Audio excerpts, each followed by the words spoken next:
clearing grass and then tearing that back up and putting more grass. So it doesn't make sense. So to the do that. solution to the ice, you're gonna heat that area. So, not exactly. We're directing the water down. So when it was first put in, my understanding from the contractor that was building it was to carry all that down into off about Gordon Hall area. There is a culvert down there.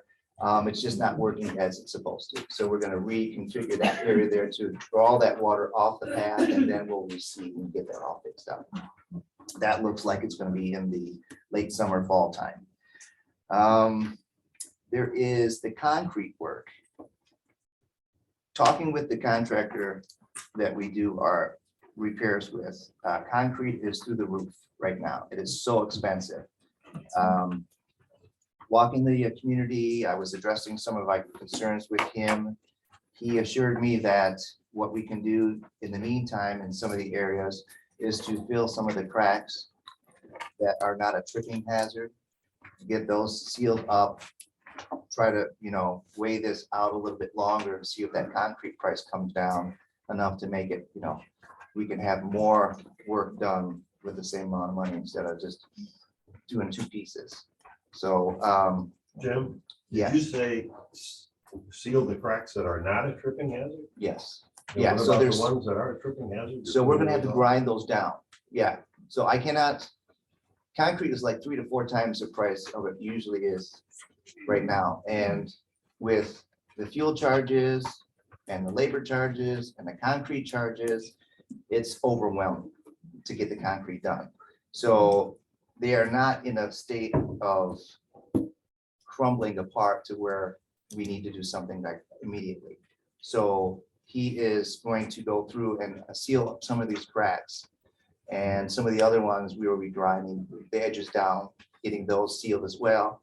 And then play it as it goes, see how it goes. He's I gonna might keep, have the wrong picture, but couldn't you just grind down the ones that are a tripping hazard without filling them up? well, if we don't fill them, then water gets in there, and then in the winter, it's going to heat. So that's gonna cause another problem. So we just, take care of it now, get that sealed. A lot of these sealing the cracks, John and I can do. It's not gonna be something that he's gonna need to do. Something small, we can take care of that, no problem. But I just don't want those cracks to become a problem in the wintertime. If we don't address them in the fall time and we have to go through another season of the wintertime, I don't want that to be another. So we're just gonna take care of the sealing up now, and then we'll wait on his recommended time on the concrete prices when they come down. I am still waiting on a price for the retaining wall over on Cedar Lane and Catherine Way. He has got to do a couple things next week in this area he's going to be by. So what he's trying to do, he's trying to save himself money because diesel is really expensive. So he's hitting all these jobs and coming back through as he does estimates and jobs. So he's making it cheaper for everybody and not causing more prices to be increased on our estimates. So When you should be done with the retaining. it's leaning. Yeah. It's tilted. It's the mini tower. A different one than different the one yeah. before. Yeah, so he's gonna be working on that one, and I as- haven't measured that Get on it, Dave. yet. Not in my NIMBY. Jim, will the drainage issue behind my house? that's the next thing that's gonna be talked about, yeah. Okay, because I was wondering if that was in the fall Yep. right there. And how about our floodplain? Yeah, so we are working on those two issues. So the issue that we're gonna do behind the cottages, I went through the whole community and made a map of the areas. I took him around.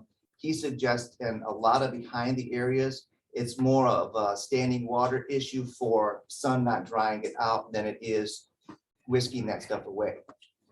We are gonna put rocks in those Oh. areas, so No around. little drainage though, because see, it would be real easy to put a drainage into my eaves that go down under, instead So- of just sits there. Yeah, so a lot of that is because down the way, so everything is tilted towards Gordon Hall. And what's causing a lot of that is lack of drainage down there. So we need to open that up down there to pull the water through. So if we do that. Mine just sits there. There's So- not enough element. So when we put this in here, there's two things that are going on there. It's the damaging of the cottages, Right. lack of sunshine that's doing that, that's not drying up. And there's clay in the soil. So getting the rocks there, prevent the moss from growing, will help get the water down and when you put the drainage in there. And then the damage of the cottages won't be occurring. So That sounds like a plan. we're gonna go through this stage here, Okay, and if it doesn't work, we'll put another drain in there. okay. So a lot of that, I believe, is going to be settled once that down there is fixed. Okay, and so there's, I think, 17 areas. Some of them are not as large as behind Mary Ann's. It goes through cottage 3, 4, and 5 in that area. There's not a lot of sunlight through there, so that all is going to be fixed. But there's a couple areas behind in the community. Some are small, but we need to get that addressed. So we're gonna do it all at once. And the reason why I didn't do it with the other project is because it's overwhelming. It's a lot of work, and I just wanted to make sure that, you know, we're gonna have enough in the budget to do these things and this thing. And so I've got to manipulate some, you know, with last year's budget and this year's budget. Let's see, community painting. That will be done starting July, I believe. I've got to get with our contractor to see when he has us in our schedule, but I believe July into August is when a lot of that stuff is going to be done. The gates, the railings, the windows, touching up of a lot of the posts. If he finds damage, he's going to inspect all the posts on the porches and get those repaired. You skipped over. Yes, I know. I just noticed that. He caught me, Dave. The downspout and siding repair, John and I are going to be starting that next week. So some of these projects, I have good intentions of, this is when I'm gonna start them, but life happens and stuff, emergencies come around here and I have to kind of put that on hold for a little bit and address some of these other issues. So you're suggesting that we schedule our emergencies in the fall? Please. Yeah, Or just please. cancel I them. mean, Just yeah. cancel them. That's not reschedulable. Cancel, yeah. that's- Postpone. Jim? Yeah. I was particularly interested in your talking about siding repair. Yes, I have red siding. And red siding no longer available, I understand. Oh, yes. well, it's not. And what I've done though, is I've saved some from a project we had a few years ago. And that's been waiting in the wings. Oh, good. Yeah, so I have. It's like enough siding. gold upstairs. Yes, yeah, and so I kept quite a bit and moved it around several times. So now I'm gonna be able to use it, yeah. So, yeah, I do have some of the original red. So it'll be unfaded as opposed to what's on our. Only shortly until the sun hits. Jim, we were asked to remove all our stuff off the patio or onto the patio so that they could put mulch in the back. That was about 3 weeks ago. How was longer than that? Longer than that, yeah. So we've had everything stacked up back there. And when is, Carl said, Who- well, we have to get a particular kind of mulch.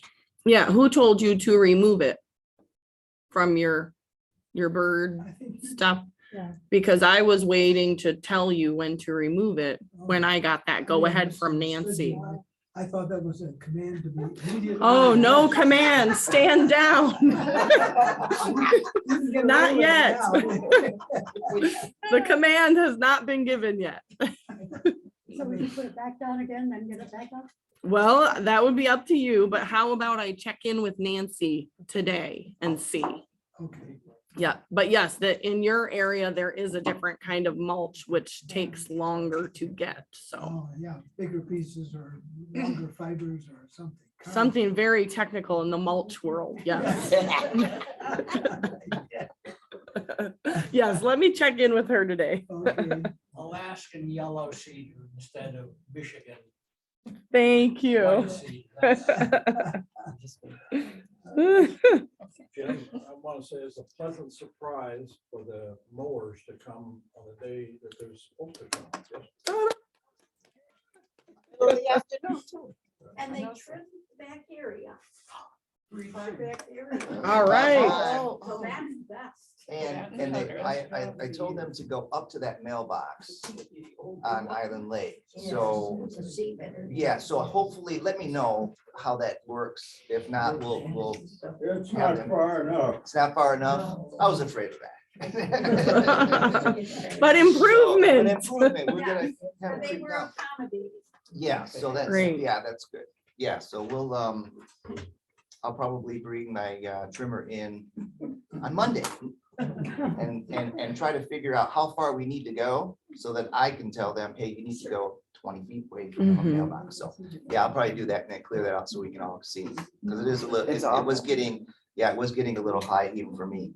So, yeah. I'm gonna spend But my thank time. you for all our Yes. reporters out there, but Yes. it's great to hear that we did have some improvement this week. We have been working very closely with this vendor. So thank you. Our friends at Gordon Hall reported the same, that it was mowed where we were supposed to mow. So thank you all for your patience, and it's nice to hear that it was better I yesterday. have one more question, John. The front cement of my entrance to my house is all rusted. Is that from the rebar inside? That was from the previous lawn removal or snow removal company. When they were dragging that bucket across the sidewalks, scraping the iron into the top of the sidewalk, causing that to rust. Is there something I could put on? it? I I don't was gonna know. look it up. and Yeah, I see. haven't even looked it up. Some areas have faded. I'll ask you. Yeah. Concentrated That's what hydrochloric I was acid. thinking. Well, Take well, care. yeah, Love yeah, Dave. we gotta be careful with that stuff. Yeah, so, yeah, so That's I what will, it's from, I didn't know. yeah, because that, it hasn't I have appeared not seen until that. they started using that new piece of equipment. Okay. So, Yeah, I never noticed it, and then all of a sudden it's there. yeah, so the guys that we had last I've got year, a lot of that stuff. Do you? Okay, thank you. Who's Oh, you got a responsible? lot of rust? No, No, lime. Oh, good, thank you. As a psychologist, I was really taken aback when somebody told me their driveway was rusting. Yeah, that shouldn't happen. Who's Connie, did you have responsible for something? mowing I just have a question. I don't Stretch know of who's, grass. who's in between- charge of this. Hold on, Nancy? Dave. I don't know if Nancy does this or who does this, but how about the trimming on the back of our houses? The forest is coming in again. Yeah, so if you're referring to the barrier essentially of natural growth between, Well, You're us doing it? and the- Part of your 18 okay, bucks an guys, we hour? have a question over here that I'd like them to be able to hear the answer to. So that is a natural growth barrier between us and the neighbors beyond, that we really limit trimming because that's what it's supposed to stay as until it presents some safety concerns, either for the power lines right there, or if it's impeding onto your patio area. So, well, I- it's getting there. okay, all right, we'll have Jim and take a nice walk with his mosquito spray. I can't use that patio. It's just too many mosquitoes. Yeah, yep. Okay, so we will head out back there and see. Okay, thank you. Dave, Who's responsible for mowing the stretch of grass between the cedar trees and the driveway to Gordon Mansion? I believe that falls into our category. Yesterday, we saw a lady that was working up there, and she said that she's had discussions, and that's the way it's supposed to be. Yes, yep, that's our area to mow. That's correct. So that'll start next week. What's the hardest? Yes, where I believe they it's did starting, that yesterday. yeah, they did it yesterday and they did it on a Saturday when they were here mowing. But yes, that was one of those areas that we were working with the They vendor to park make cars sure they all- know. They park cars all over there when they have an event. Right, And then the grass is this high, that's a problem. right. Yeah, and so we are the ones responsible for a few of their areas too. And so we want to make sure that we uphold that partnership and So they can have nice events over there as well. They do have, I think, a wedding this weekend. So yeah, we want it to look nice for them as well.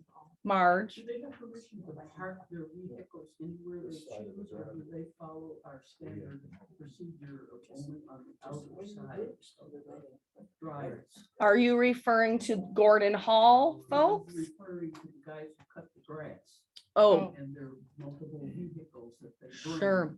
Are they, is part of their contract, they may park any place on our grounds that they choose? Or must they follow the same parking code? I don't think anything in their contract allows them to park anything outside what's outlined by our signs here based on, you know, emergency vehicles coming and going. That's why we have those. So if they are parking in different areas, we'll have to be talking with them.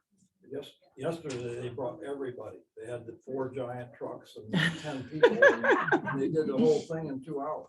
So Wow. they have to park. But yeah, if they're Park parking somewhere. in areas that they should not be, that's something we can talk with them about. Okay. Okay, I think lastly on the maintenance list, and I can cut in here, Jim, but stick around for this last part. Resident customization projects. This is something that seems to have been happening a little bit more frequently here at the Cedars. So it was a topic that we wanted to bring up. So there are current residents. We kind of look at this in 2 categories. So there are current residents that want to do different things in their cottage. And then there are folks moving in that go through kind of this, I hate to use the word customization because it's not so much that, but an upgrade process that they might want to, you know, get special flooring or something like that, that would be at their cost. So occasionally we do have current residents that want to do these things as well. And it could be something as simple as I want Nancy to plant me additional flowers, something like that. And so that could be approved at the resident's cost.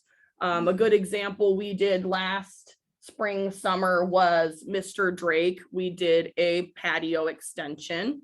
So that was a project that was a custom project for him that the Cedars managed.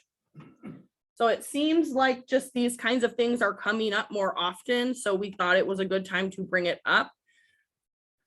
In general, basically, if you are doing custom things to your cottage that would essentially affect the actual property, that is something that the Cedars needs to approve and also head up the project. So basically, we are your contractor if we are doing something like that for you. So what that means is that Jim is heading up this project for you. He's working with the vendors directly, so you don't have to worry about anything like that. He's making sure they're coming and going and that this company is vetted through us and insured and trusted.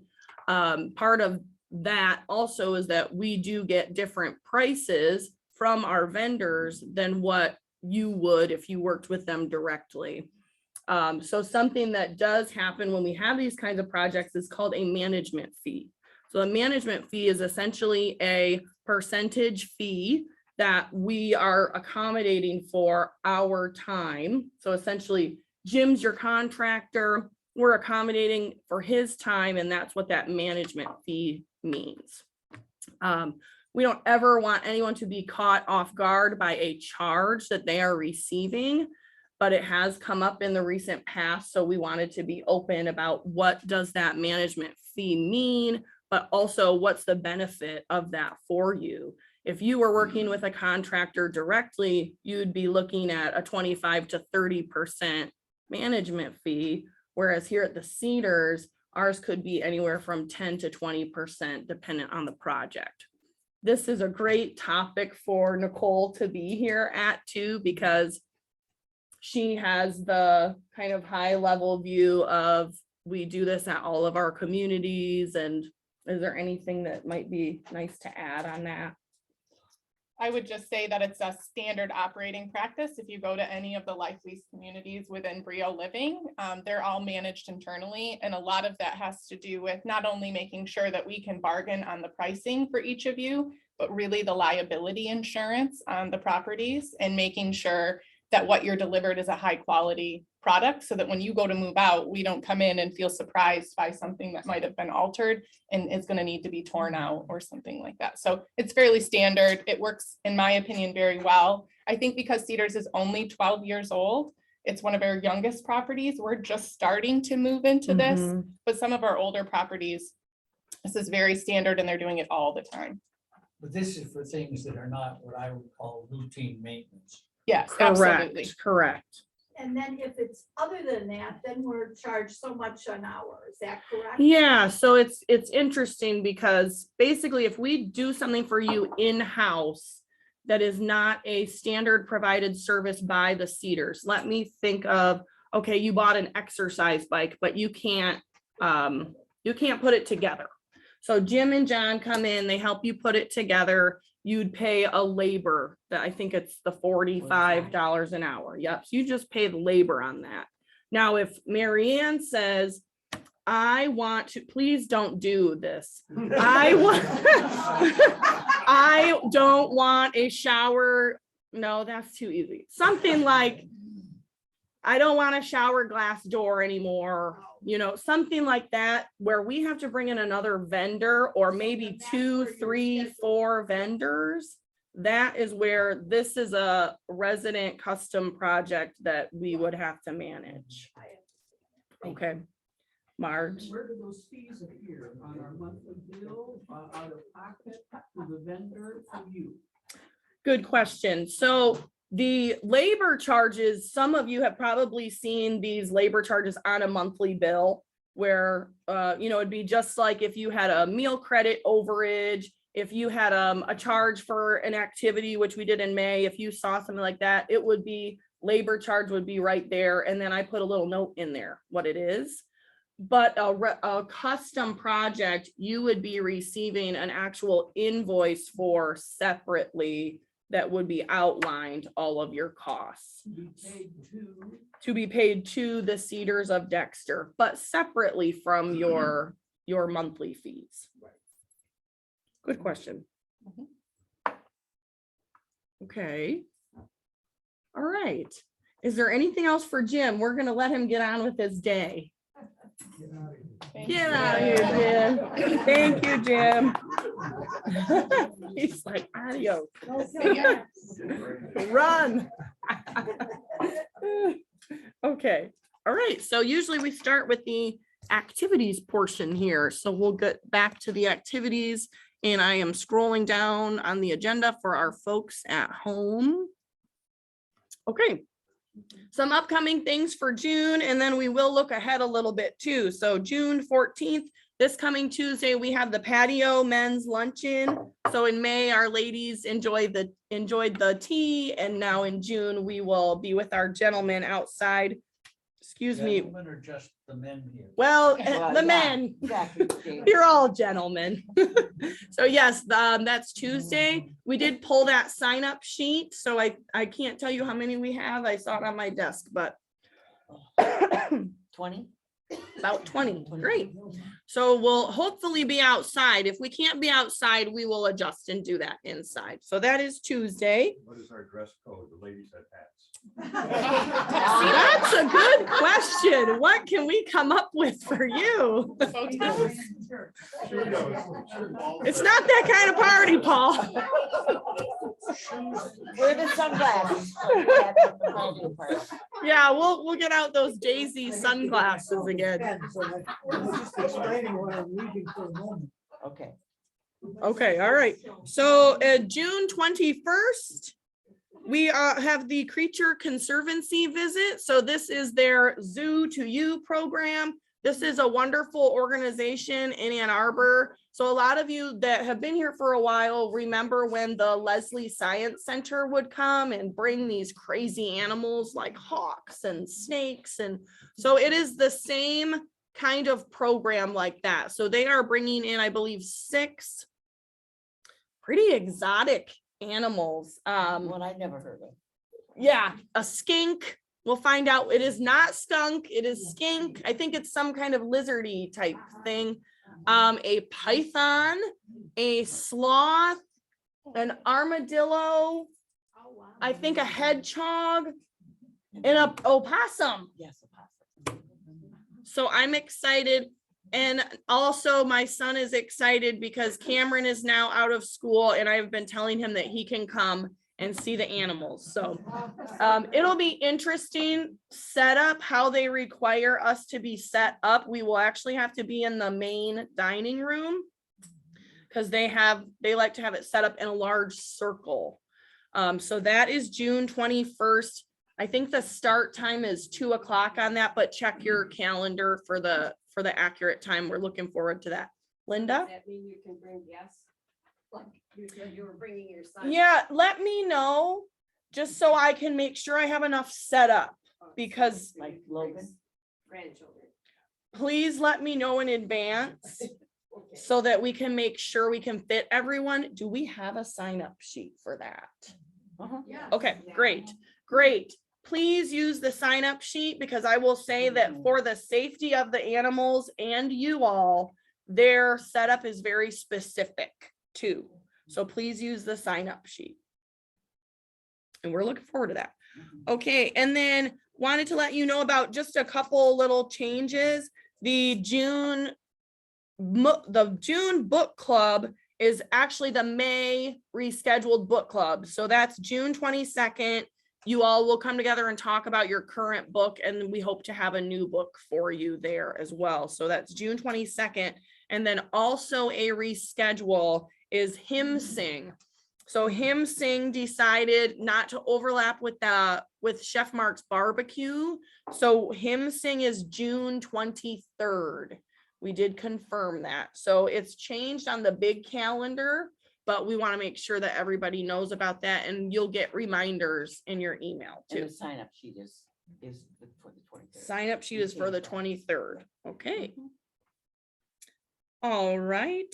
Just some save the dates. We have ice cream social. If you can tell, we're really trying to use this new patio. So hopefully again, we can be outside for July 14th, ice cream social.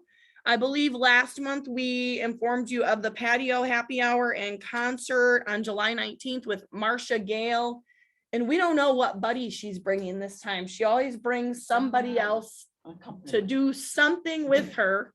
And it's different every time, but they're always fantastic. Yeah. So And you all sing along so nice. yes, yes. Well, your ribbon cut, program or happy hour was wonderful. It was great. Yeah, I have some pictures I was gonna show at the end too of, our really official ribbon cutting. Yeah.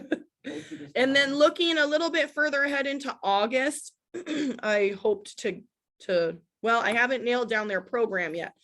Musical performance, Nathan and Jan Moosh, I believe is how you spell their last name. This, Nathan, it's really interesting because Shar Larson actually gave this person piano lessons growing up.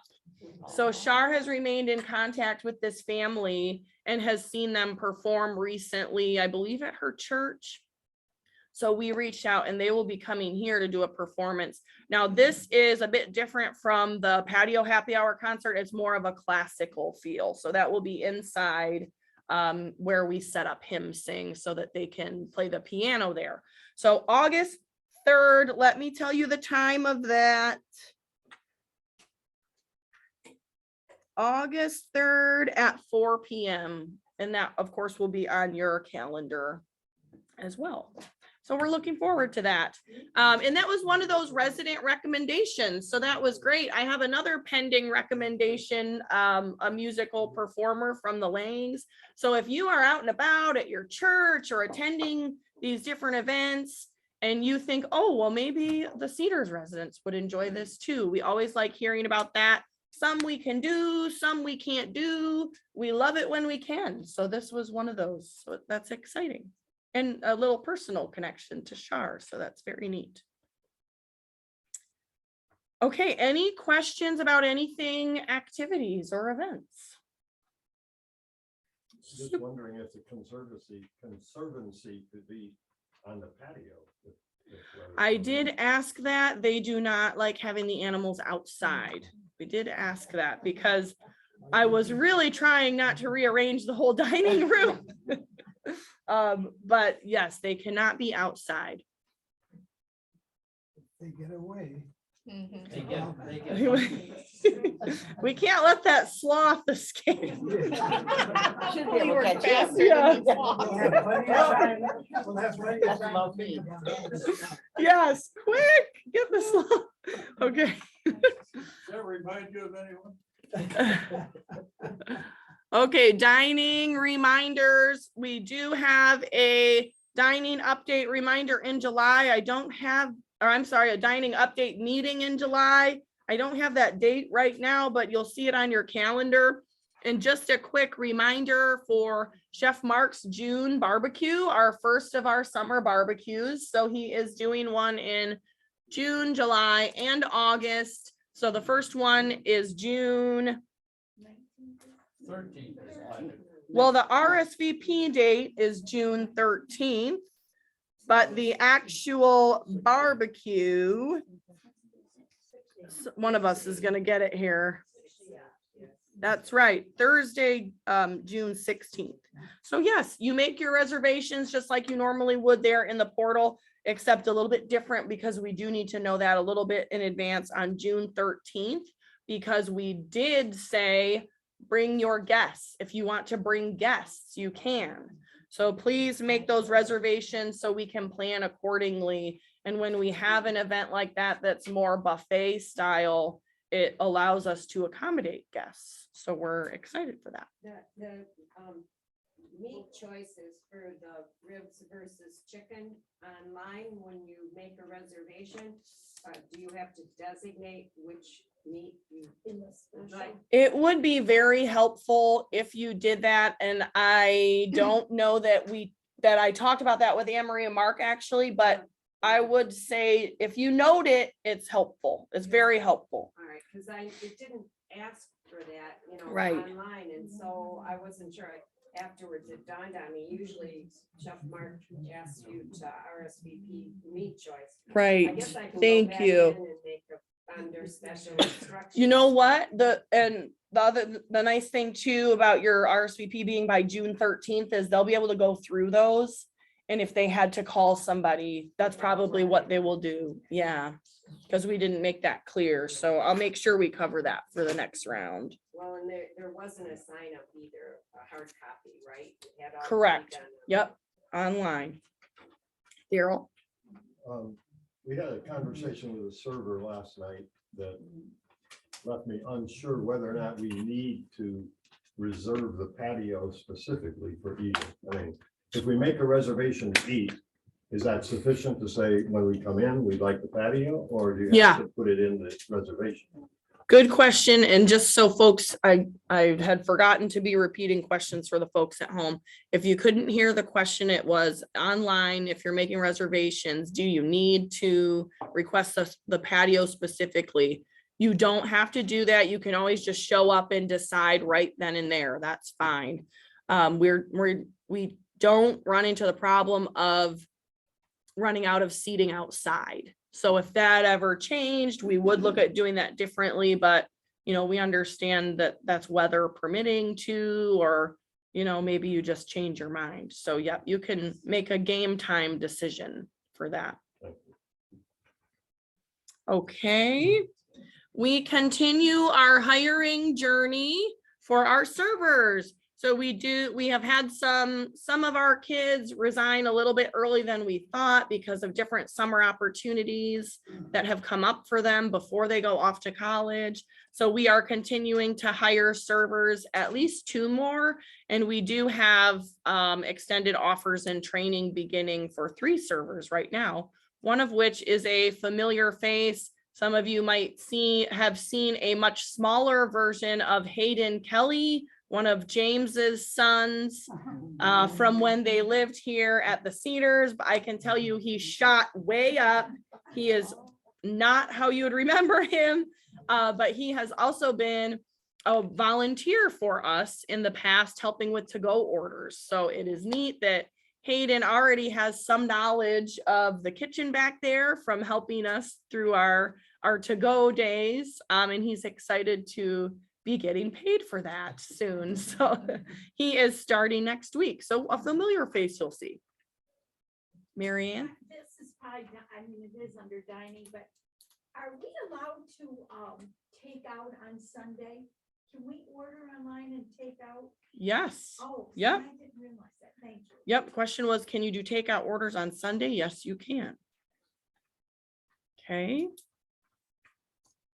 All right. Any other dining items that I may need to ask of Anne Marie and Marge? Did you not find my, when you asked for agenda items and I gave you one about the dining program? Yeah. Did you choose not to find it appropriate? Nope, I responded to you directly on that, but I will share with the group that Marge was inquiring about the possibility of going back to a pre-COVID style dining of no reservations. Unfortunately, it's not something that we can even entertain as a trial run at this time based on our continued challenges of getting a very solid serving crew. So I didn't want to necessarily open it up for any kind of vote or get anyone's hopes up. I understand that, you know, some people are all well and great with the reservations and others it really poses challenges on them. And I do understand. And I will say that if it wasn't something that I felt was truly necessary for the operations of our dining and for the quality of service that you are receiving, I would push back on reservations. I know you all do not all. I know what some of you are in favor for, and I understand those additional challenges that it can pose for you. I can assure you that this protocol or this standard currently is what is keeping our dining in person up and running right now. So maybe that will change in the future. Right now, it's not in the near future based on what we're experiencing. Those challenges that I just heard you identify, how did we deal with them pre-COVID? It seems to me the challenges are the same. And well, I was referring to the challenges that making reservations imposes on our residents. Those are the challenges that I was referring to. But what you used to experience in for instance, think of a hymn sing 4 years ago, where maybe 30 of you are attending hymn sing at 4 o'clock. And then all of a sudden at 5 o'clock, we have a mad rush to the dining room. And at that time, I recall a common complaint was your food wait times it took for your server to come and get your drink order, get your order placed. So with reservations and spacing out the times of these, we are able to prevent those wait times on food, prevent wait times for getting your server's attention, and also create a very manageable working environment for the servers that we do have. But during So- those times, Mark had commented to me more than once that there was a pattern that he could depend on. I said, how can you judge how many hamburgers to cook up or whatever? Sure. He says, over time, there's been a pattern. I can pretty much predict you folks, how many are gonna come at 5, how many are gonna come at 5:30. And so as he was describing, the reason I bring it up again, it is because he was describing that he didn't see it as an overwhelming problem, but you're giving a little different. Well, what we story. can predict and what we can actually pull reports of, which is pretty neat with this online system, is what are the popular dining days. So we can pull reports on who comes more often in terms of individuals. And then, you know, Wednesdays are much busier than Saturdays, for instance. So we can see those trends.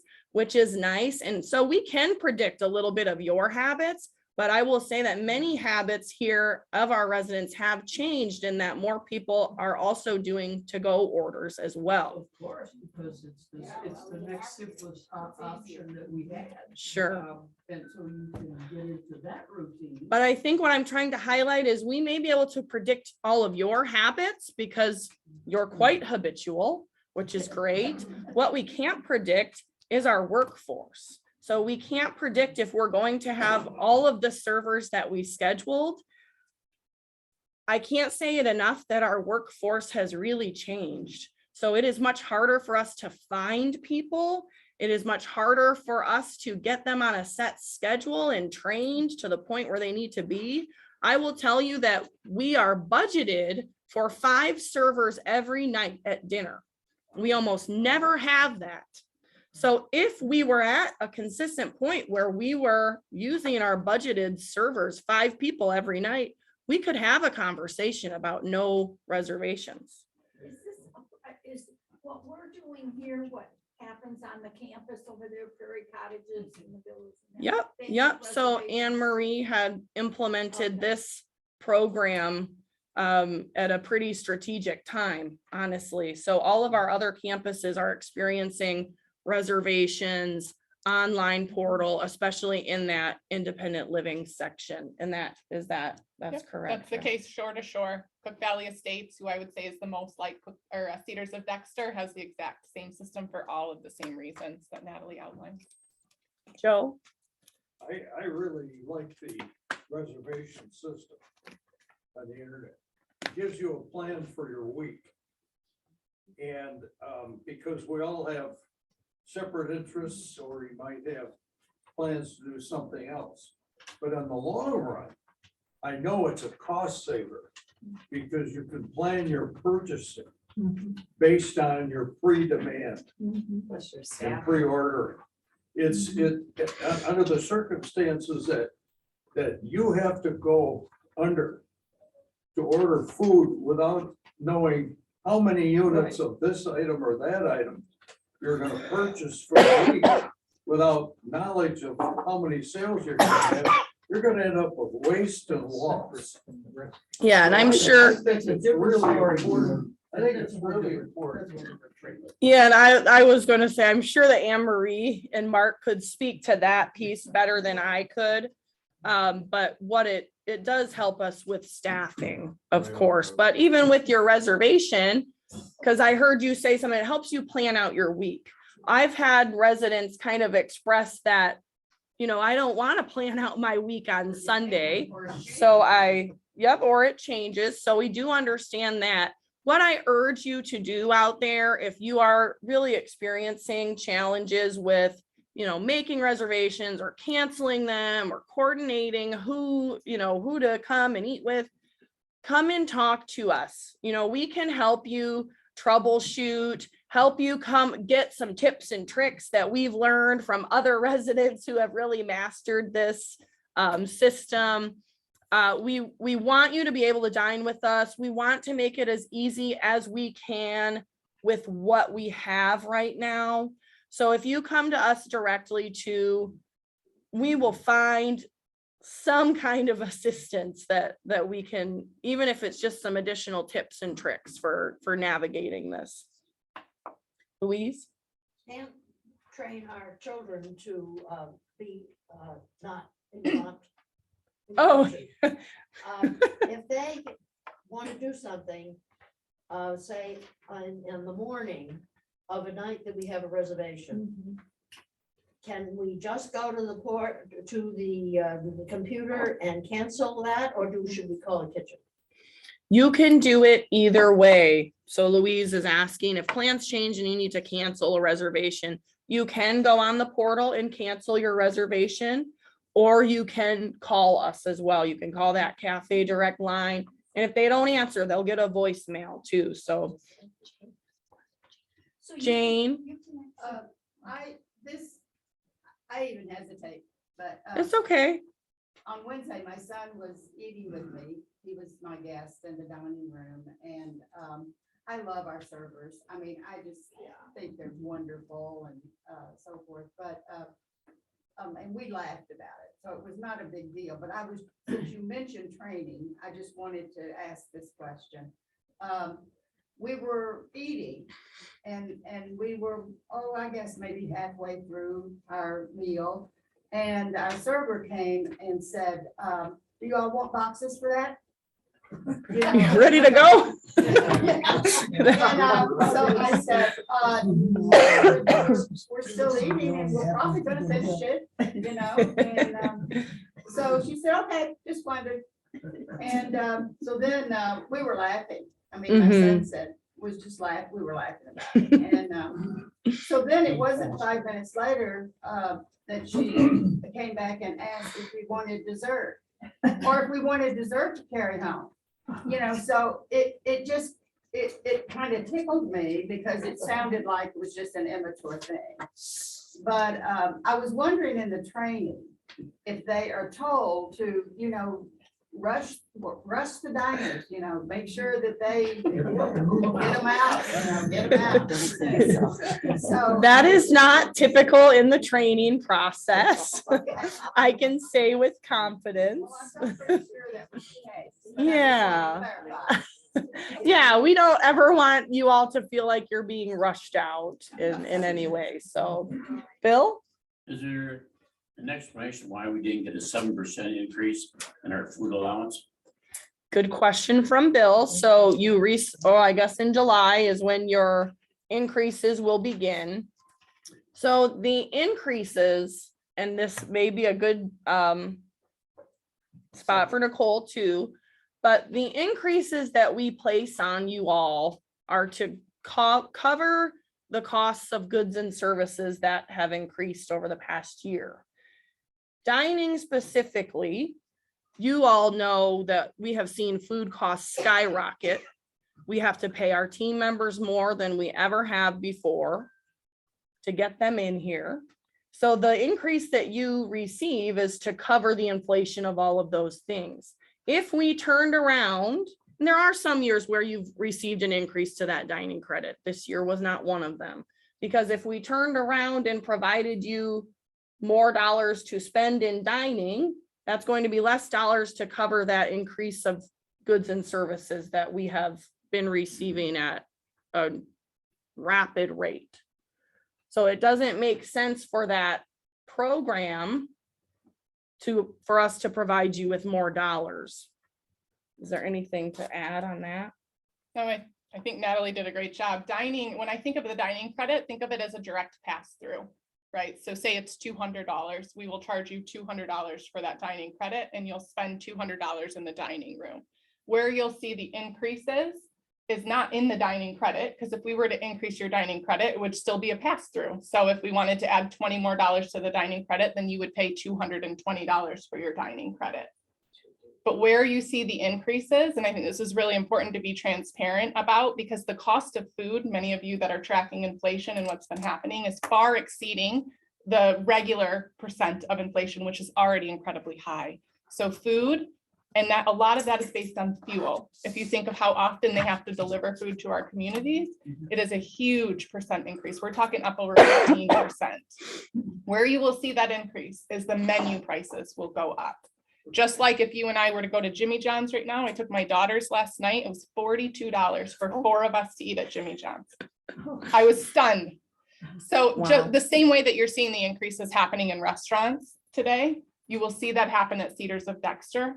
Anne Marie has done an incredible job controlling those menu prices. And honestly, sometimes I think we believe they probably need to go up in our communities more, but I know she is working incredibly hard to try to keep those menu prices down.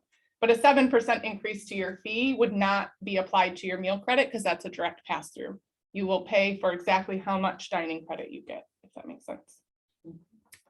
The bottom line of that is that if you have so many meals that equal those dollars for the year, all of a sudden you got a lot less meals that you can do. Yeah, yeah. Same way with, that's a really great example and way to think about it. Your dining credit will actually feel less as inflation goes up. Absolutely. So think about my paycheck, right? My paycheck has stayed the same, but I can take my daughters out to less Jimmy John's now. because the cost of Jimmy John's has gone up. So it's the same theory that's applied to our dining credits in all of our communities. You don't get a raise every year? Yeah, the same as Social Security has increased, or cost of living, but we Yeah, certainly my don't Social get, Security went up $115 and my rent went up $200. yeah. So I lost. We don't get an increase every year and make out. Yeah, I wouldn't say that the cost of living increases or the increases at Real Living Services have kept up with inflation either. So I want to be really clear about that.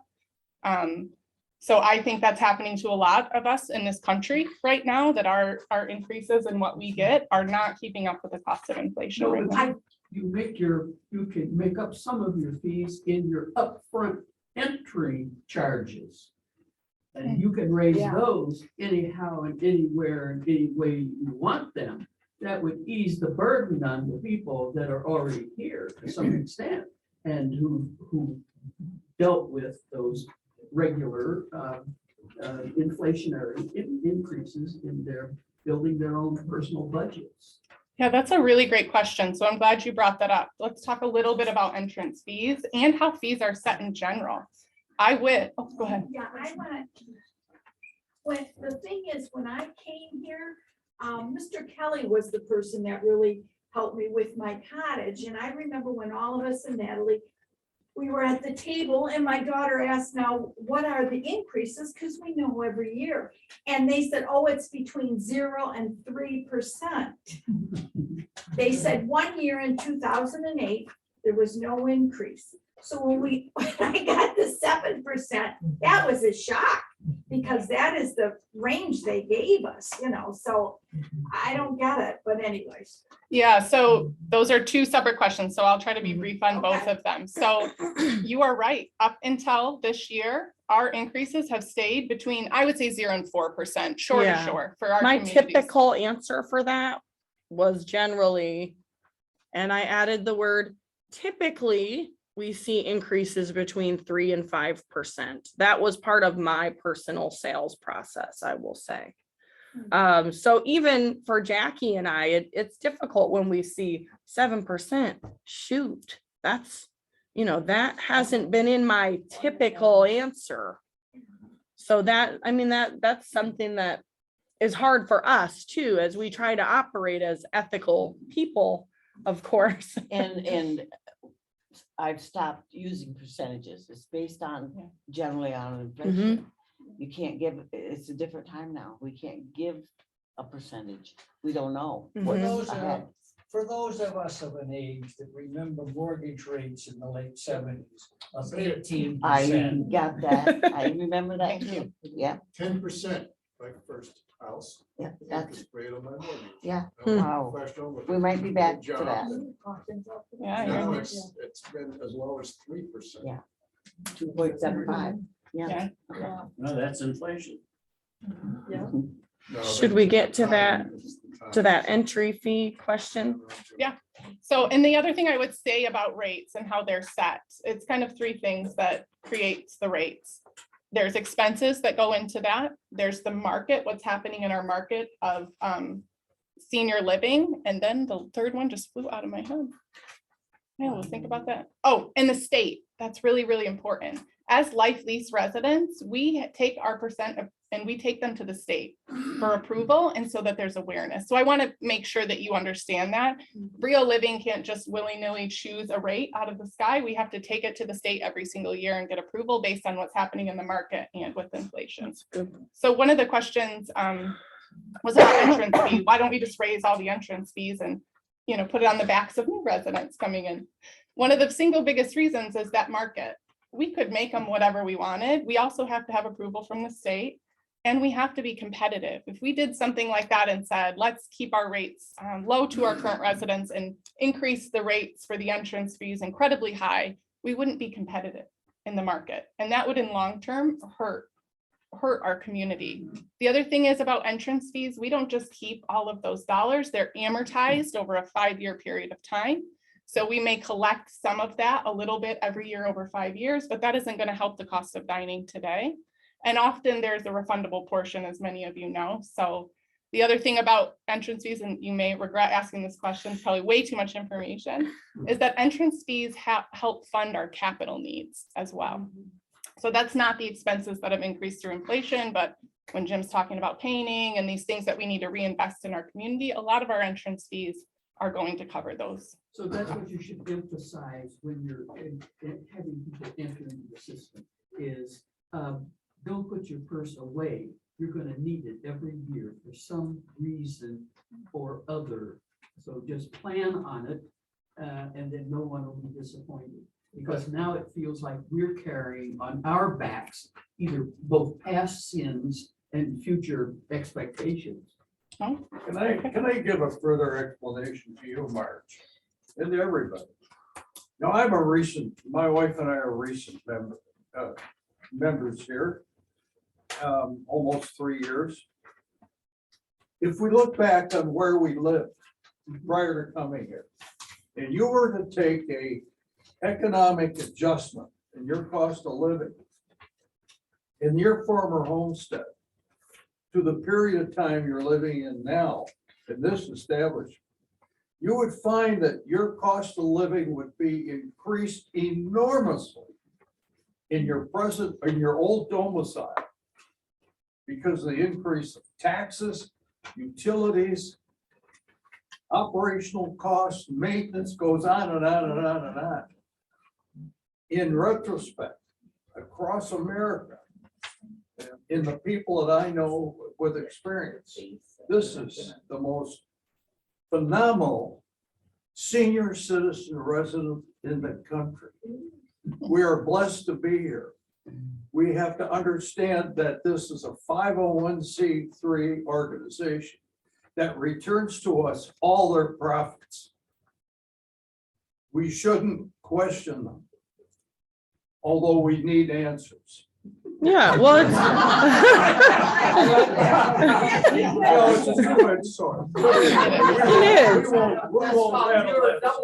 Well, yeah, and this is all very productive. I think it's great that we can have these open conversations, and I am loving this choice to have Nicole here today as well. But it's good conversation, and it's good for our people to be able to kind of understand the back end of it for us. And But does anyone in this room recall in coming here, did we come here because we thought it was going to be less expensive for us? No, that was Of not course said. That was not said. never in our checklist whatsoever. That isn't why we came. It was gutters, it was leaves in the gutters and ladders and all the 100 other things. But it was nothing to do with our pocketbook per se. Right. So I just think that needs to be reinforced up front so that no one can even give it a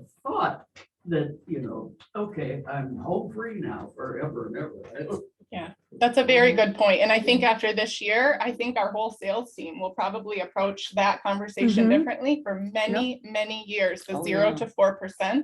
My entire career, it's been that. So Well, we have learned a very valuable depending on thing. Natalie, you see.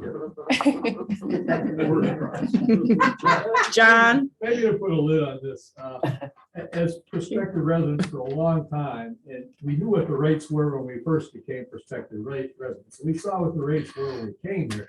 It was very clear to us that the costs were going up regularly, and both the entry fees and the monthly fees. So I don't think anything is shocking as far as that. It's just that we're in a different time with inflation now than we expected to be because we've been spoiled for quite a while with low inflation. So I think that's where it all ends up. Nobody was taken by surprise that the prices go on. thank you. Yeah, we don't want to miss Linda. I just have a question about, you said that you had to go before the state to validate whatever your increase on, percentage wise yearly. Is that through the Department of Health and Human Services or? No, it's through a division. That's a great question. All of your life leases fall under something called the Life Care Disclosure Act in the state of Michigan, which is what provides you protection. And when you sign your disclosure statements, when you move in, those are all approved by the Department of LARA, which is the licensing division of the state of Michigan. Yes, yep. So every year, any change we make to those disclosure statements, and each one is unique to each of you. That's really important to know. If you turn to your neighbor, you may have a different disclosure statement because every year we make tweaks and get better and smarter. Those are all approved by the state and including our yearly rate increases. And then I guess I was always a little unfamiliar too, because I guess based on, Bill's question, but I always kind of assumed that in our monthly, that incorporated in that was our dining dollars, but you're Yes. saying it isn't, it's totally separate. No, sorry for that confusion. It's in your monthly rate. The way we Right. look at it operationally is like a pass through. So $200 out of whatever your monthly Right, rate is, we yes. think of that as your dining credit. Yeah, I guess that's why I was thinking there would be an increase in our dining dollars because of us increasing in our monthly rate, but if that's not necessarily what you're No. saying would happen. Yes, yep, because we keep operationally, we keep that separate. Your dining dollar amount stays the same unless we were to allocate an increase. You know what I think's gonna happen? You're gonna fill the dining room up more. Or you're gonna sell more meals here in-house because of the prices in the marketplace I know outside, it, yeah. competitive. Could be. I mean, it's shocking. Anywhere we go, and all this stuff shouldn't have hit us in the back of the head as quick as it did. It was coming for a long time. If you read the marketplace. Yeah. It's international. We can't control it. So I hope in your estimation and ours, we fill that dining room. Us We too. would welcome that, That would yes. be great. But I think, I think there's some perspective when you're looking at it as a single here versus a couple. And I think the dining experience, Yeah. if you targeted it to look at it in relationship to how many individuals or couples do carry out on a regular basis versus those that are couples and how that trend is kind of moving. And when you look at carryouts, they're much easier to accommodate in relationship to your staffing. I mean, so in the dining room, I've attended some and I felt that the dining service, which I was not expecting, was slower than sometimes normally you would have seen in years past, whether that has to do with the staffing for that night or whatever. I mean, but the numbers that are in the dining room at a particular time are less. So I think those are some issues that really need to be addressed in terms of dining, not looking at dollars, but just in terms of the community. Mhm. And how Yeah, that's- participation rates and, Right. yep, that is important. I don't want to get too far off track too, but I am so glad I made sure this was recording today. Because last time I messed that up, but so this is a lot of great stuff that we can continue specifically at the next dining meeting too. So this is all on record here. Uh-oh. That's right. Okay, so we're gonna pause dining at the moment, but we're getting back to our agenda. And we are going to Jackie. And I will speak up.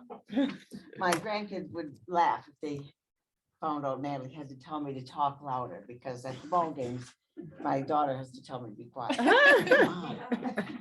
So anyway, we've got the same two cottages. We're still refurbishing, renovating number 35. Hope to have that ready. I've got some interest in it, so we're working toward that. Right now, it's just kind of finishing it up to get ready to show.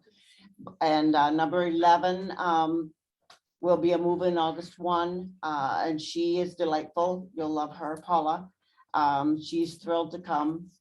She's been waiting a couple years, so yeah, about a couple years. So she'll be in August, so that'll be our new resident in there. And her And name is? Paula. No last name? Not yet. Paula, Just Paula? Paula, till we get closer. So it's Polly girl. Yes. So, and then, you know, we'll secure 11, we've got 11 secured, and then 35, and then we're full. Then I can retire. Don't scare them here.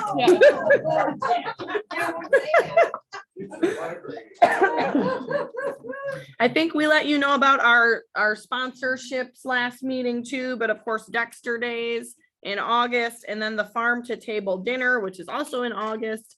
Last time I sent out the minutes, those tickets were not on sale yet for the Farm to Table Dinner. I think they have went on sale. So I'll make sure you have that link to purchase tickets to that in the minutes as well. Where will that be held?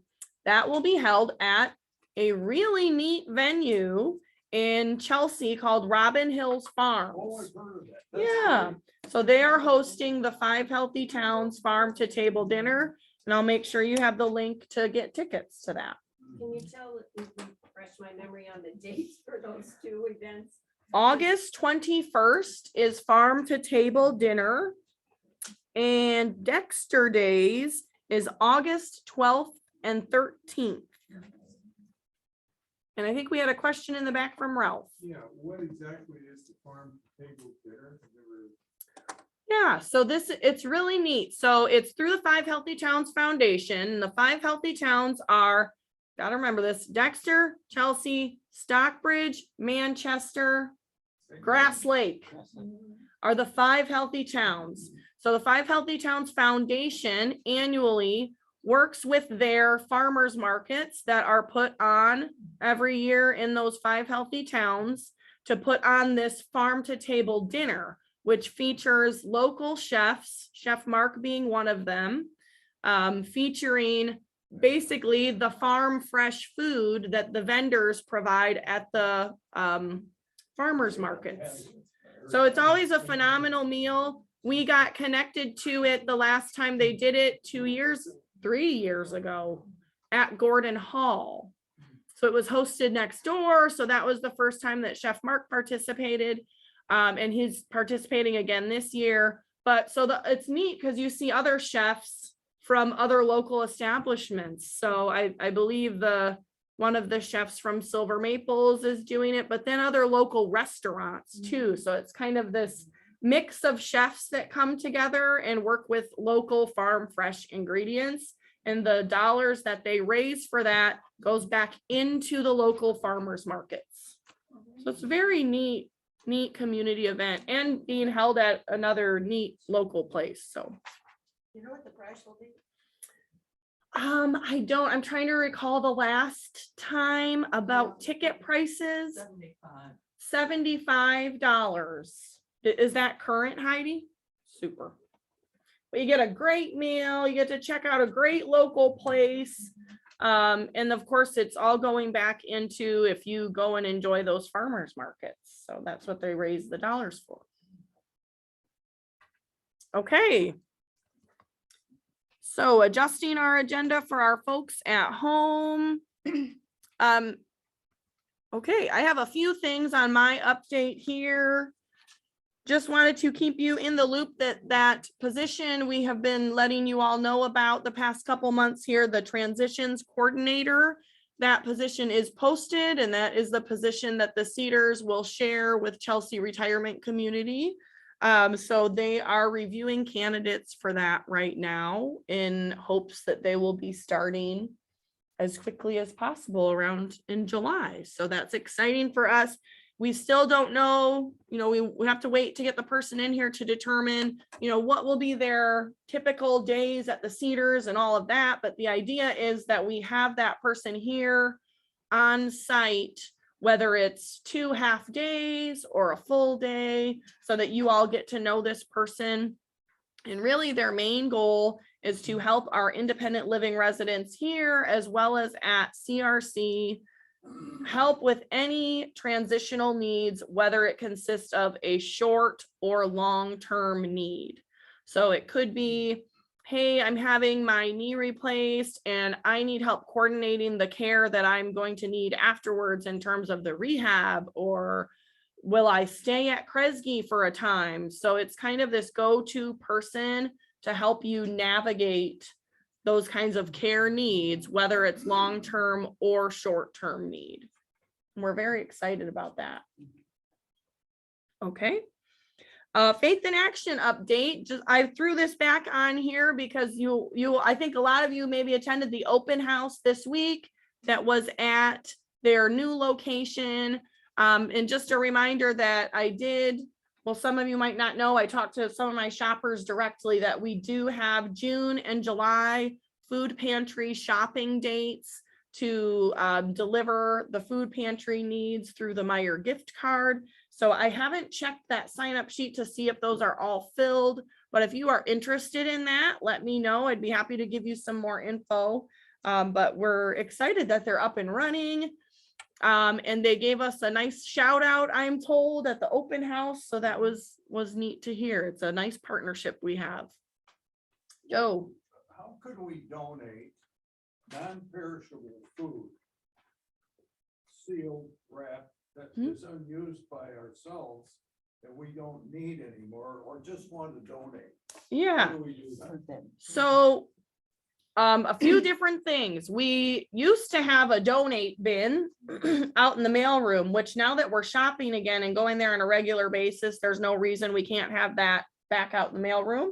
Glad you brought that up.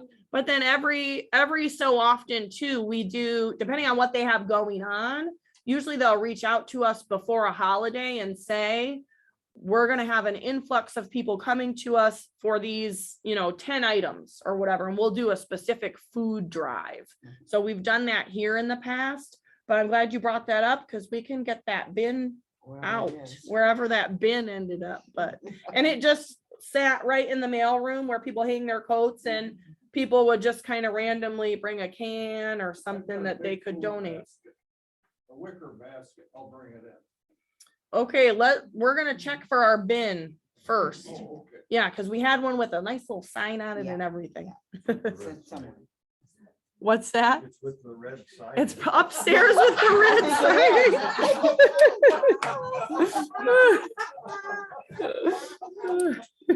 sign. Okay, good question though. And just a little update on myself. Just wanted to let you all know kind of where it stands with us recruiting a community manager here. I will say that we have had some very promising candidates. We have folks that have went through their interview process. We have a few more next week that we are sliding through for interviews. We are pleased with what we have received so far. The goal is to extend an offer to someone in the next couple weeks so that we can get somebody in here. Term limits. Jackie? Term limits. So just wanted to keep you posted on that. We don't have a person to announce or anything, but we got some great applicants, so we were feeling good about it. I think Daryl had his hand I raised. do have a serious question. This, as you probably know, is the start of our 13th year here. So we've been here from the beginning. The book of information that was given to us, there was an update attempted by Terry Hamad 5, 6, 7 years ago, whenever it was, when she was the director. It never got to a finished document. It seems like each director, and this is not a criticism, but each director seems to have their own perception of what's permissible relative to what's in that book. And I think it'd be great if you and your replacement take a hard look at that book and whether it's something that should be not looked at by residents, existing residents, or whether, there were some updates attempted, but it didn't get to a finished product. Sure. Book is out of date. The book is very out of date, and I will say that for me, that has been a looming, I need to do this task. So you're gonna leave and hand it out. That's a good idea. We hope that it will not be something like that, but I can acknowledge that, yes, that book certainly needs some updates. And it was one of those things that was always on this list, but the daily needs took precedence. So there are things that I hope to be able to review with that person very closely, and that is one of those things too. And if I can get my stuff together, maybe it will be done in advance, but.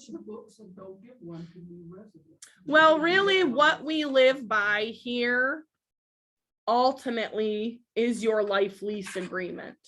And so outside of that, you know, there's standards and there's protocols that yes, need to be clarified 100%.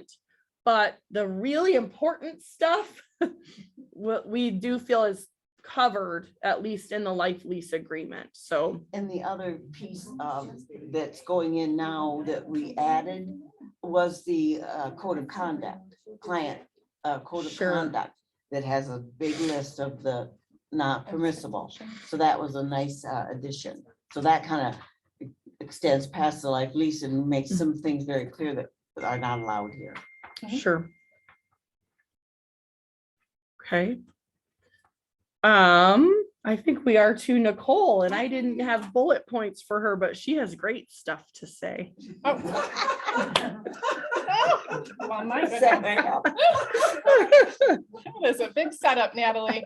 So first, I'm going to say I have no great announcement. I think there's like a rumor that I'm here because I have an announcement. No. Natalie just invites me periodically, like Yeah, once or nothing twice a big. year. That's what Jim said too. Why is she coming? Why is she here? I got about 5 people. I know. I got nothing. Sorry. So that's why you came. I will not have hurt feelings if you leave. I promise. Bye, Dave. So Natalie just asked me to give some routine updates from a corporate level. So I kind of brought a list of those things. And I know we're running out of time, so I'll keep it brief. And for those of you that I've met, it's great to see you again. For those of you who I haven't, my name is Nicole Maag. I work for Brio Living Services, which is our new corporate brand. And that's the first thing I want to address, is that we have a new corporate brand. That brand does not affect Cedars of Dexter or any of our other communities. I've been going into our other communities and a lot of people feel like, did you change our name?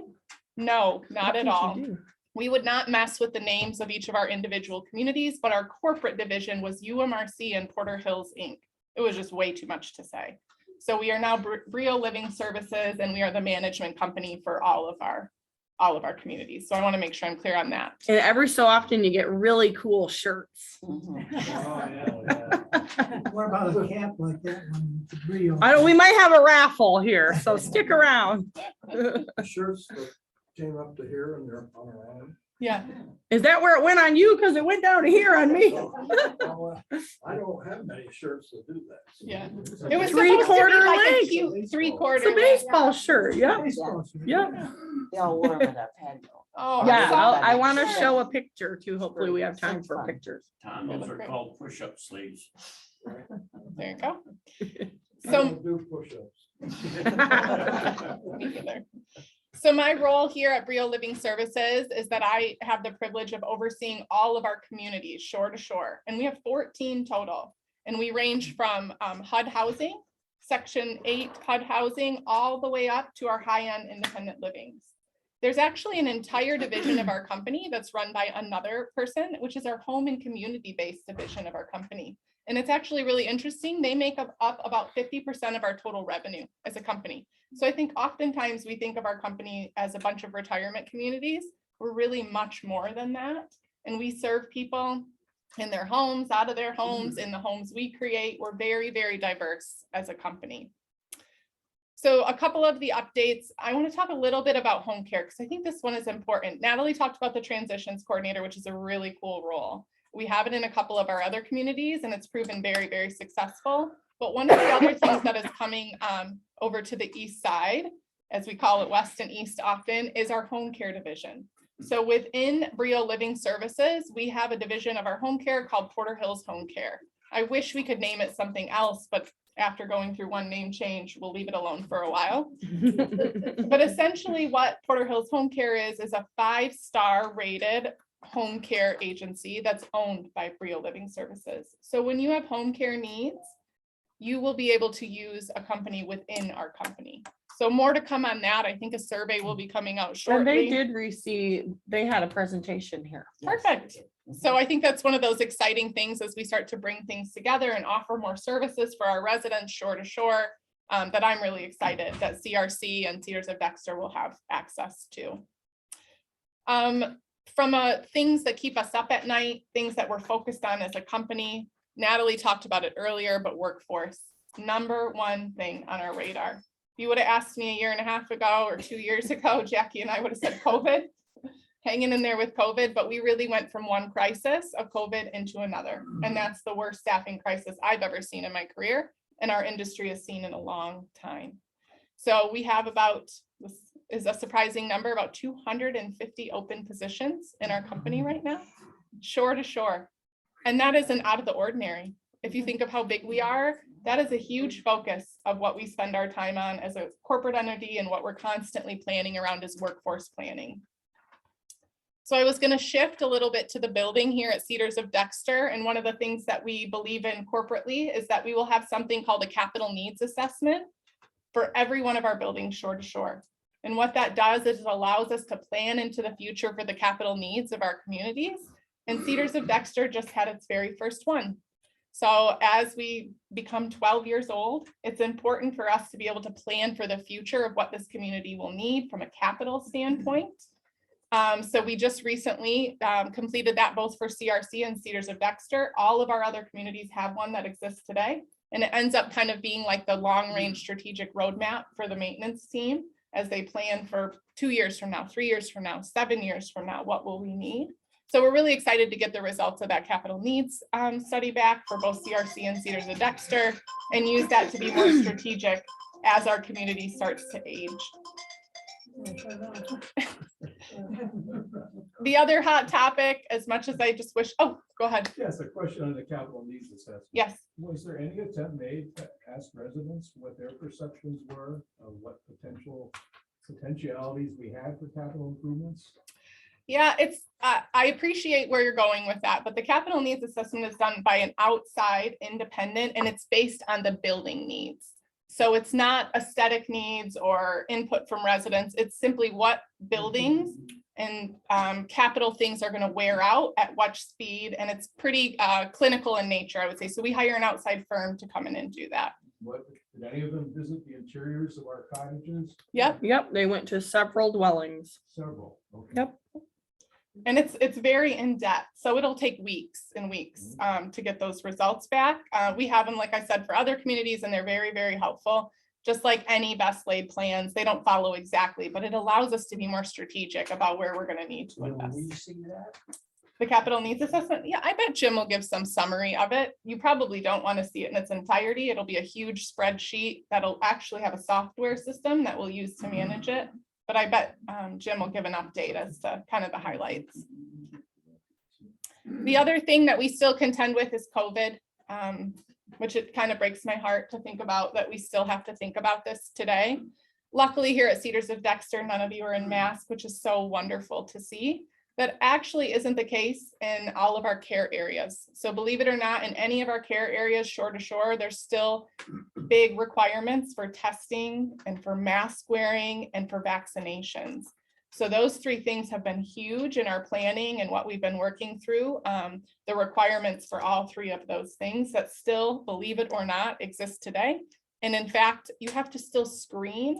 And I feel like screening was so 2.5 years ago to get into our care areas. So there's still a lot of regulations that exist around COVID in our care areas. We've been very fortunate to see very low numbers. You can still find all that information for those of you that are interested. The link is still live. We update it every single day. If you want to know what the COVID numbers are for any of our communities, shore to shore. We talked a minute about this, but I'm proud of this project, even though it's probably not that exciting to most. One of the things we did this year was bring our disclosure statements that we talked about.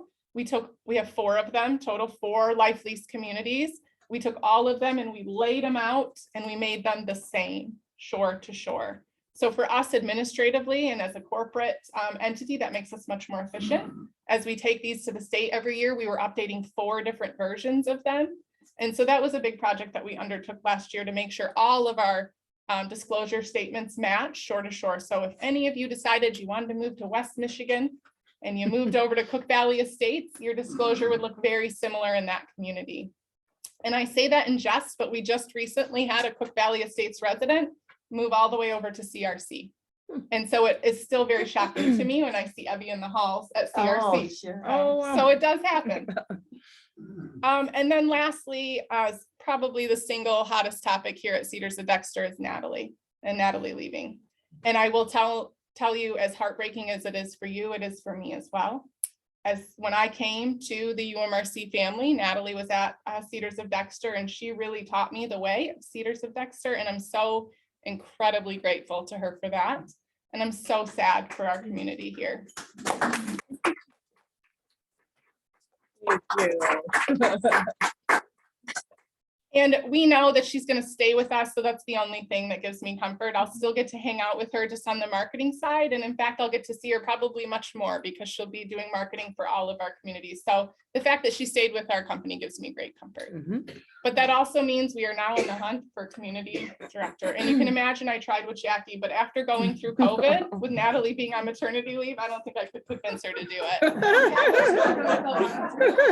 Dear my, please for help. Are you going on maternity? That would never happen. That's the big announcement I got today. We know how to handle that. So. Yeah. Yes. So as Natalie mentioned, we're hopefully coming to a closure and interview in the next couple of weeks. This has been a very collaborative approach. So Jackie's been there, Natalie's been there, I've been there, and Anne Marie from Dining is kind of the interview committee. We've got great candidates, more than I expected to have, in fact. So there's a lot of people that want to come and work with you here at the Cedars of Dexter. Our goal, if we're really lucky, is this person is starting the first or the second or third week in July. And we will do a thorough orientation with Jackie. I'll get to spend some time in Natalie. The beauty with Natalie staying in this company is that this person won't be left to flounder. They'll call her up and ask her 100 questions, I'm sure. Now, serving is real important on their resume, I hope, because both of them Yes. have been in that dining room. Or every bartending time. as Oh, I well. love the bartender. Maybe that's why we're getting so many applicants. All you can eat policy. Will you turn on the screen? So we'll keep you posted on that. This person will report to me at least for a little while. Long term, I don't think that's the best solution, but they should really be your main point of contact. How we have them report on the corporate end really shouldn't impact you at all. But if you have any questions, now you have questions about whoever we end up hiring, but Is her training program gonna start here with us? Boot camp. yeah, can you imagine your first day sitting at this table? Yeah. So those are my updates. If there was anything else you were hoping to hear or wanted to hear from me, I'm happy to share that. If not, I will continue to hopefully be invited by the new community manager to come periodically and just share what's been going on at corporate. Thank Any you. Nicole questions? Was it a change of title from director to community Ah, manager? that's a really great question. Yes, it will be.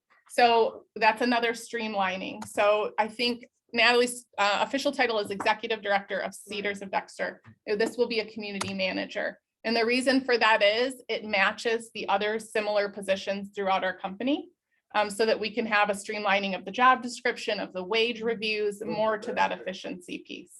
That's a great question. Your new wait staff. Yes, here's their wait staff. So we always like to end with positive, fun stuff. So here we had our ladies' That was tea so party, fun. and folks got dressed up with hats and gloves, and it was a lot of fun and good food and good treats, beautiful roses from Hearts and Flowers. And the hats Did you were get your from, faces back? or the cups and saucers I think were so. yours, Louise. Yes, Louise. Yes, provided the cups and Louise saucers. gave us some beautiful teacups to use. Okay, these are going not in the order I wanted them to go, but this was our company softball game last weekend. Nicole and I were on the losing team, unfortunately. I don't see any of our residents there. We weren't invited. Correct. Yeah, team members only for this one, but it was neat. It was in Hazlet, Michigan. So kind of a middle ground for Grand Rapids folks and folks over here on the east. But it was just a lot of fun and really neat to meet people you don't get to meet all the time. So wanted to share that. And supposed to go over there, but it's not going over. What do we have next? Ribbon cutting ceremony here with our big softball t-shirt group here. We had lots of fun. This was our first time out on our new patio here. So that was lots of fun. And we have to go along with that. I think Ralph had to leave. Ralph. Oh, Ralph. Okay. Ralph was tall and right in front of me. So he got to cut the ribbon for us. Did a wonderful job at that. Here are a couple team members receiving their softball shirts. We all got them. Residents got them, team members got them. So Jim and John received them. We have the trip in May at this wonderful Louis restaurant. I should have got a picture of your food, I think, because it was a very hearty serving, great food there. This was the large group out front of the DIA here. So we had a great time for that exhibit. That was great. And then this week is quite the week at home for me. We have Cameron had his last day of school on Wednesday. So the picture on the left was actually the second day because I forgot to take the picture on the first day. And then picture on the right is last day of school. So I think the second picture kind of reflects that he has gained confidence this year and independence, and it was a really neat week at home. Looked like he shrunk. He was so excited, he was leaning down. He moved from wanting to be a firefighter to a plumber. To a plumber because Mario is a plumber. Yes. That is why he wants to be a plumber. And then we have to show you Noah. Noah's big interest is bubbles right now. So he is obsessed with bubbles. And he is on the move. So we always like to end with our positive stuff. Thank you all for coming today. Thank you, Nicole. And we will be sure to send out your minutes. Thank you, everyone. Goodbye at home.